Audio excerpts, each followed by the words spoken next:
Hey everyone, আজি ওলাইছো গুৱাহাটীলৈ বুলি কাৰণ ঘৰৰে বিয়া আহি আছে আৰু বিয়াৰ বজাৰ কৰিবলৈ লগত মোৰ কাজিন মানে কইনাজনীও ওলাইছে আৰু এয়া আমি বাছত বহি আছো কিন্তু বাছখন যোৱা নাই ইমানে জাম লাগিছে গুৱাহাটীত তাৰ পিছতে কিবাকে আহে আমি ফেন্সি পালো এয়া ফুট ব্ৰিজখনেৰে পাৰ হৈছো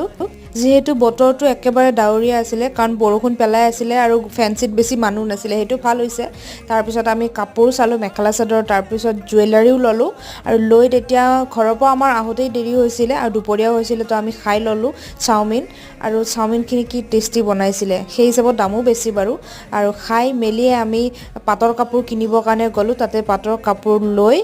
আৰু ঘুৰিলো বাৰু গোটেইখিনি দেখুৱা নহল তাৰ পিছত আহিলো আমি বাচ্চাৰ লেহেংগা লবলৈ তাতে মই অলপ ভিডিঅ' কৰিলো আৰু তেতিয়া গধূলিও হ'ল আৰু এয়া আমি বাছত আহোতেও সেই ঠিক বহুত জাম পাইছো তাতেও সেই গাড়ীবিলাক ৰখাই থৈছে আহোতে ৰাতিয়ে হ'ল এয়া চাংখাৰীত নামি এইখিনি ই ৰিক্সাৰে আহিছো আজিলৈ এইখিনি